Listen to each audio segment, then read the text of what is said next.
Hai, Assalamualaikum warahmatullahi wabarakatuh. Perkenalkan, nama saya Priscilla Zalsabila Idam, Stambuk 2020-10086. Pada video kali ini saya akan menjelaskan kembali mengenai teori-teori beserta ciri-ciri, tujuan, dan rumusnya. Berikut adalah penjelasan lebih rinci tentang setiap teori. Teori yang pertama ada teori efisiensi pasar. Teori ini adalah konsep dalam keuangan yang menyatakan bahwa harga aset keuangan mencerminkan semua informasi yang tersedia secara cepat dan akurat. Ini menyeratkan bahwa tidak mungkin untuk secara konsisten mengungguli pasar keuangan. Ciri-cirinya, harga aset mencerminkan semua informasi yang tersedia. Adapun tujuannya yaitu menggambarkan efisiensi pasar dan kemungkinan mengungguli pasar secara konsisten.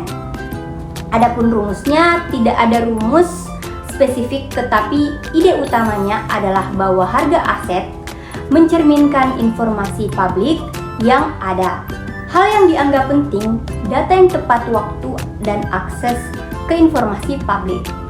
Teori yang kedua ada teori portofolio Markowitz, merupakan konsep yang diperkenalkan oleh Harry Markowitz yang menyotori pentingnya diversifikasi dalam mengelola risiko investasi. Markowitz menekankan bahwa investor harus mempertimbangkan hubungan antara risiko dan imbal hasil ketika membangun portofolio investasi. Adapun ciri-cirinya, menekankan pentingnya diversifikasi untuk mengurangi risiko. Tujuannya yaitu membangun portofolio yang efisiensi dengan mempertimbangkan hubungan antara risiko dan imbal hasil. Rumusnya yaitu model varian portofolio berdasarkan korelasi antara aset. Hal yang dianggap penting diverifikasikan portofolio dan manajemen risiko. Teori yang ketiga ada teori modern portofolio CAM. Model CAM mengasumsikan bahwa investor memiliki preferensi risiko yang dapat diukur dan dapat mengalokasikan portofolio mereka berdasarkan risiko yang dihadapi. Teori ini membahasakan hubungan antara imbal hasil aset risiko sistematis dan imbal hasil aset bebas risiko. Adapun ciri-cirinya yaitu mengasumsikan investor rasional dengan preferensi risiko yang dapat diukur.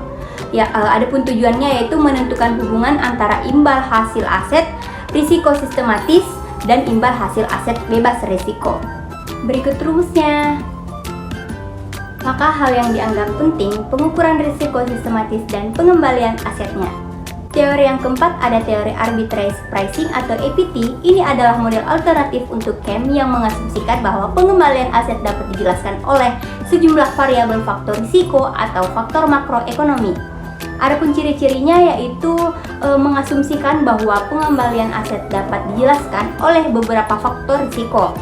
Tujuannya yaitu mengidentifikasikan hubungan antara faktor risiko dan pengembalian aset. Adapun rumusnya seperti yang ada di atas ini. Maka hal yang dianggap penting, faktor risiko yang mempengaruhi pengembalian aset. Faktor yang kelima ada teori behavioral finance yang menyelidiki cara emosi, kebiasaan, dan bias kognitif manusia mempengaruhi keputusan keuangan. Ini menantang asumsi rasionalitas dalam teori keuangan tradisional.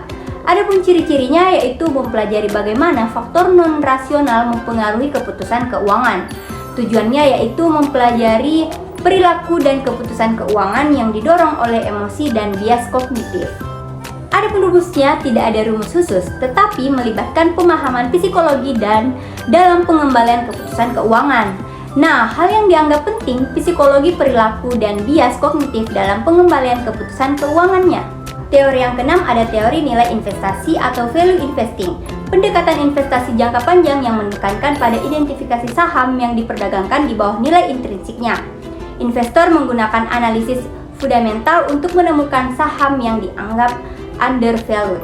Adapun ciri-cirinya yaitu berfokus pada mencari saham yang dianggap di bawah nilai intrinsiknya. Tujuannya yaitu mencari investasi yang dianggap undervalued untuk jangka panjang. Adapun rumusnya tidak ada rumus khusus, tetapi melibatkan analisis fundamental untuk menilai nilai intrinsik suatu aset. Nah, hal yang dianggap penting, analisis fundamental dan penilaian nilai intrinsiknya. Teori yang ketujuh ada teori dividen dan teori keagenan atau dividen dan agency teori. Ini mencakup hubungan antara pembagian dividen oleh perusahaan kepada pemegang saham dalam hubungan agen prinsipal antara manajer perusahaan dan pemegang saham. Ciri-cirinya yaitu membahas konflik kepentingan antara pemegang saham dan manajer perusahaan. Adapun tujuannya yaitu mempelajari bagaimana kebijakan dividen dapat mempengaruhi hubungan. Teori yang ke-8 ada teori reksadana atau mutual fund theory. Membahas tentang investasi kolektif di mana dana dari berbagai investor dikumpulkan dan dikelola secara profesional untuk menginvestasikan dana tersebut dalam berbagai instrumen keuangan. Adapun ciri-cirinya yaitu melibatkan pengelolaan kolektif dana investor dalam berbagai instrumen keuangan. Adapun tujuannya yaitu menciptakan portofolio diversifikasi untuk investor dengan berbagai tingkat risikonya.